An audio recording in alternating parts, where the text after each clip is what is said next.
everybody. Welcome to another edition of the Oldish TV. It's a little bit of a special one for me because it's my birthday. It's my birthday. Today, I turn the grand old age of 65. How's aging feeling to you? It's feeling pretty good to me. So I want to talk to you today about aging. I had an interesting conversation with my children, and I wanted to sort of bring you into that chat and see what your thoughts are. My name is Karen Brown. I'm the publisher and editor of The Oldish, and as always, it is my pleasure to welcome you. Yes, indeed, today I turn 65. And I can tell you that when I was a little girl and my grandmother was the age that I am now, what I saw was the quintessential grandmother. When you look at pictures of grandmother and you see people with gray hair fashioned in a bun on their head, wearing an apron in the kitchen, baking cookies, that was my grandmother. So true. And really, I think I have that memory from before she was even 65. I don't ever remember seeing her not looking like that. However, I had a conversation with both of my daughters as well as my sister-in-law and my niece the other day. It was so interesting. My younger daughter was saying that 50 was the cutoff for her. She thought 50 was just too old to be bothered with much of anything. And my sister-in-law and I were looking at each other and just sort of alternately gasping and giggling because 50, I'm not going to speak for my sister-in-law, but I felt like at 50 I was just getting going. I mean, the last 15 years have been a wonderful ride, and I would not have missed any of it for anything. But I guess when you're in your 20s and early 30s, that must seem like such a long way away and very old. I once remember reading that how we define old is whatever our age is plus 20 years. So if you're 20, you think that 40 is old. If you're 40, you think that 60 is old. And I guess I'm 65, 85 seems old to me, but age is a state of mind. I say that to people constantly.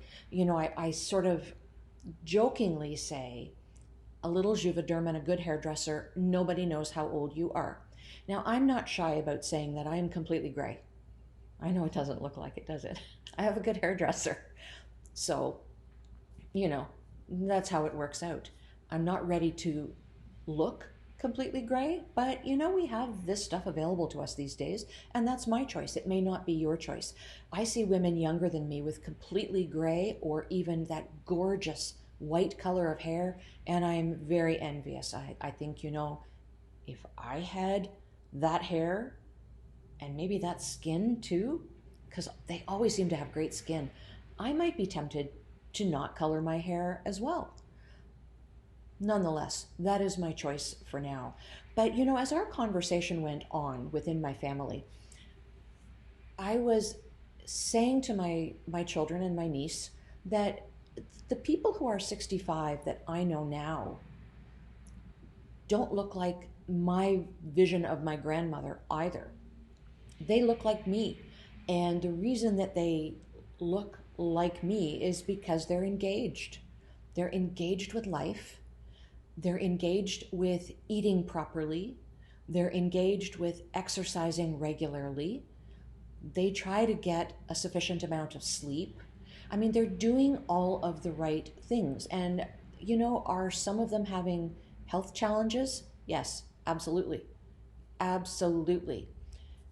However, they deal with those health challenges with a grace that I could only hope that I would deal with them with.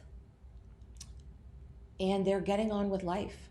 They're educating themselves because they know how.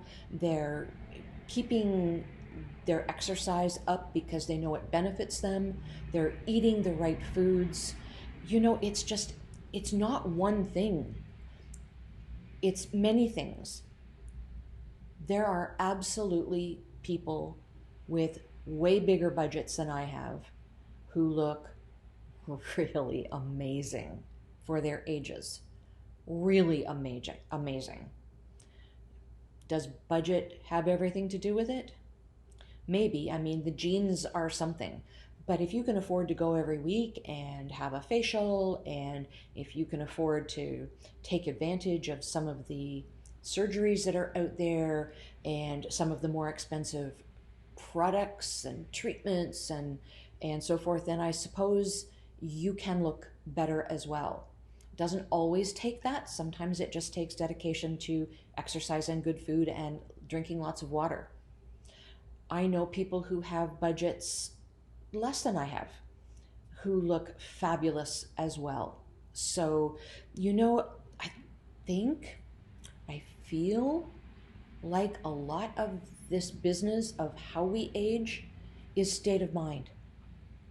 It's how you think of it. And if you think of aging as something that's going to be depressing and burdensome and just give up on it all and say, oh, well, whatever is going to happen, then probably what is going to happen will happen. And if you feel like you have no control over it, then you might not be in the kind of place as somebody who sees what's happening and tries to take whatever control they can. I'm not knocking people who feel that they have no control, because certainly there are people who have challenges that don't allow them to take the kind of control that they want. But to the extent that we can control anything, we should. We talk about that all the time here on the Oldish, advocating for yourself. As regular watchers of the show will know, I have sold my house and I have moved into an apartment. So I have gotten rid of something that was bigger than what I needed and a larger responsibility than what I figured I wanted to bear for the upcoming years. And I have transitioned into something that is much smaller. I've gone from 2,000 square feet to about 840. Am I still trying to find space for all my clothes? Absolutely. That's a trial. But, if that's the biggest problem I have, I'll take it. I will take that problem. I'm not having to shovel snow anymore. I'm not having to take care of gardens. As much as I love my gardens, there are lots of gardens around here that I can go and admire, but I don't have to look after them anymore. My cat has transitioned well, so I'm happy about that. It's all working out nicely, and I miss my house. I will probably always miss my house because there were a lot of great things about it. But I feel like a year from now, I'm going to look back on this time and think it was the best decision I could possibly make. I have freed up more money to put into savings for my retirement or to travel a little bit more. I have reduced the amount of time I have to spend cleaning. That's always a good thing, isn't it? Yes, it's a good thing. High five for that. There are just a lot of benefits to it. So that's that part, the self-advocacy. As I have now turned 65, I will be calling my doctor and making sure that all of my vaccinations are up to speed. That's something I can do for myself as well. I have brought my treadmill to the apartment. I absolutely have done that. So I will keep up my exercise program, even though I'm not sort of walking around doing and getting and being in a 2,000 square foot house. I can intentionally jump on that treadmill and make sure I keep up my exercise. I have my TV all set up in the apartment for it's a smart TV, so I can jump on YouTube and get exercise videos. So, everything is set up to advocate for my health. And I'm really happy about that. So, 65 is pretty darn good. I'm liking it. I'm not quite 24 hours into it, but it's a process. Aging is always a process. 50 seemed like a big number years ago. When I was 40, 50 seemed like a big number. It didn't bother me turning 40. You know what bothered me more than anything? Was turning 20. I know, right? Turning 20, those were probably some of the best years of my life, but I was terribly angst ridden about turning 20. And looking back on it, I think it was because now I was no longer a teenager and I felt like I had to do adulthood. And adulting seemed sort of challenging. And I was unsure about that because I was so unsure about where I was going and what I was doing, um, you know, job, education. It seemed like an awfully long road ahead, and I hadn't made a lot of those adult decisions. If I could tell my 20-year-old self something, it would be that's okay. It's okay not to know. And I think that's a good piece of advice to give my 65-year-old self. It's okay not to know. I could not have told you at 50 that this is the space I would be in when I was 65, that this is the job I was doing, that this is where I'd be living. I could not have told you those things. It's good though. It's really good. I try very hard to advocate for myself and to make choices based on the opportunities that I'm presented with. I say no to far fewer opportunities now than I used to. That's not to say I do anything and everything. I have learned to say no, and I do say no to a lot of things in my life, but when opportunities come along, when the opportunity came along to sell my house, when the opportunity came along to move into the apartment, when the opportunity came along to do the oldish, when the opportunity came along to do the oldish TV and talk with you people every week, I grabbed it. Why not? What's the worst that's going to happen? Nobody's going to watch, and you know we're approaching show 100, and people do watch. And I am so grateful. Thank you to all of you out there who watch and join me in these conversations and age right along with me. I hope to be doing this for a very long time. So I hope you are enjoying whatever age you are at today as you join me in this conversation.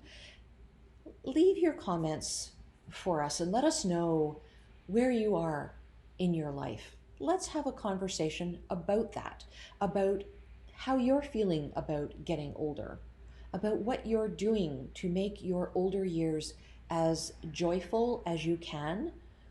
You know, I think we underestimate being content. I think, if anything, right now I am feeling immensely content with my life, with the choices that have been made, with the opportunities that I've grabbed. And, I guess I would say to my younger daughter, hang in there. It will get so much better, and it will be so much better than you could possibly imagine. And I will say that to you as well. So thank you for joining me today as we celebrate my birthday together, in a manner of speaking, depending on when you're watching this, I suppose. I will see you next week on the Oldish TV, Wednesday at high noon. Until then, please do remember, as always, that it takes a village to age a senior.